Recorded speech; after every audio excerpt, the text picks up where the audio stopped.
Hey, what's up, forum? It's Gorilla Hands, and I'm bringing you a game of Domination on Cracked.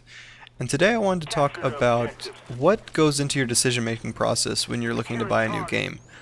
There's a lot of new games coming out in the spring, and I wanted to know what does that game have to do to entice you and to warrant a purchase. I think everybody can kind of agree it's fun factor. I think that's the biggest thing for everybody, but what makes a game seem fun to you? Is it, your friends are all playing it, or is there just some feature about it that you read about that draws your attention?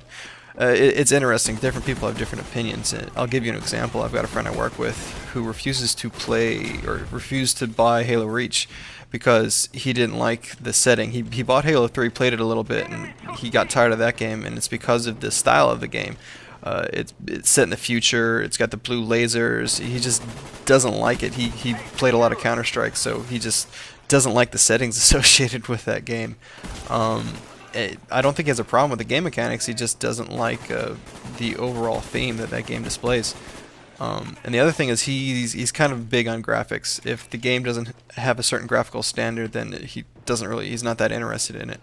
I'm the opposite of it.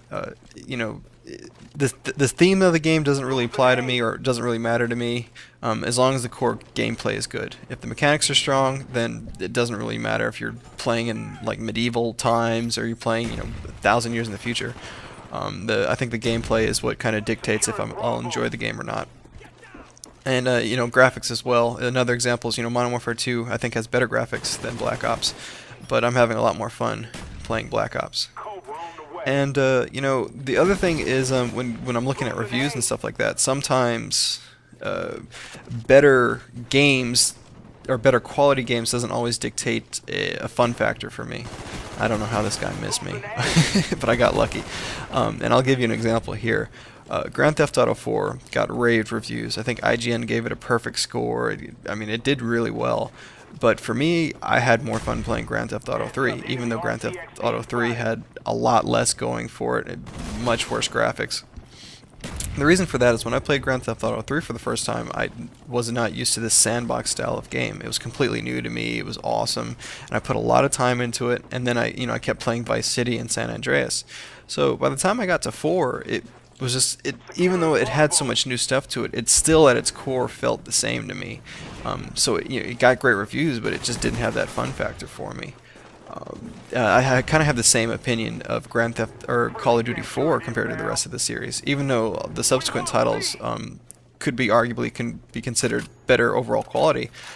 I just had more fun with Call of Duty 4 because of the RPG elements that it instituted, and for me that was the first time I encountered a shooter that kind of had those RPG elements in it. But I also want to know how do you go about researching a game? How do you go about learning whether or not you're going to do it or purchase the product? Do you read reviews? Do you ask other people? Those all seem like kind of no-brainers, but I'm just curious how you go about figuring out your information and seeing if a title actually is worth buying. For me, I do, I research forums, I ask people, but my primary method of determining if I like a game or not, especially if I'm on the fence, is something called Metacritic, and it's probably pretty well known, but for those of guys that don't know about it, it's an aggregate review. So it takes all the reviews of different video game developer or reviewers and kind of makes an aggregate score of everybody who's reviewed the game. It's a pretty no-brainer, I guess. The concept, it's nothing new, like I said, but I find it's the most reliable source. And the reason I kind of trust that more than just individual reviewers is because of the concept of collective intelligence or collective knowledge. It's a pretty standard concept in our society. It's used all the time, from stock market evaluation to Wikipedia. Just that information source is actually pooled from a variety of different people, and they're typically fairly accurate. If you have fringe views of something, they're kind of diluted by a large enough pool of people. And that I can find that when I read the Metacritic. If you read certain people's reviews, like maybe from IGN, they might have different opinions and playstyles, or just like a different style of game from you completely. So view of the game could be skewed from how you would interpret it. So I've always appreciated that concept of taking that collective knowledge and kind of you'll see common themes if you have enough people reviewing it. You'll truly get a better sense of how the game plays. I'm gonna go on a little nerd rant here, but part of the reason I like the concept of collective intelligence or collective knowledge is because it's seen a lot in nature as well. And to give you an example of that, honeybees, in order to evaluate a new hive location or a place to gather food, they'll send scouts out to 5 different locations. Well, an example, 5 different locations, 1 scout per location, and each scout will come back and they'll give off a signal that represents their evaluation of that site.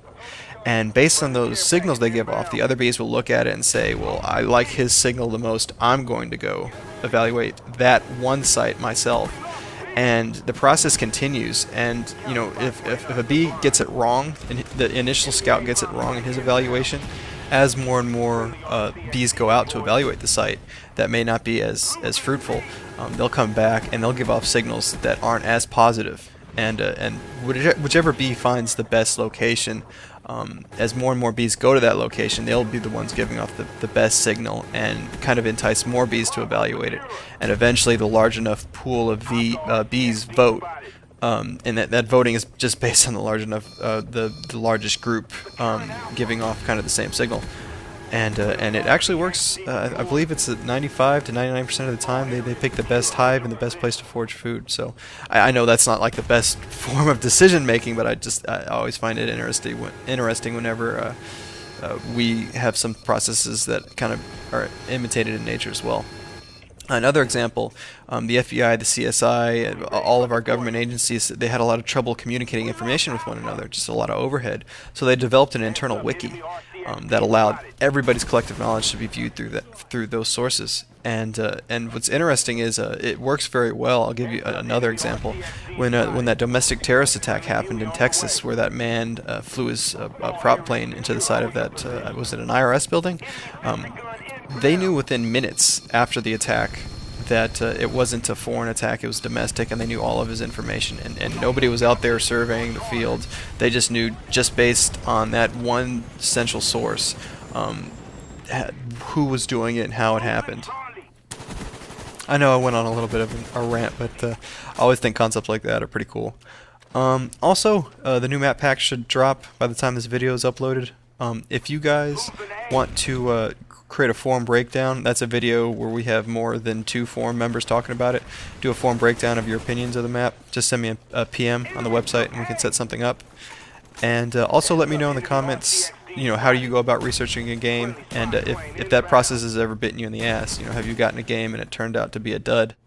I know, as a kid I picked up my fair share of bombs, like Superman 64, and that was bad. But as always guys, take it easy.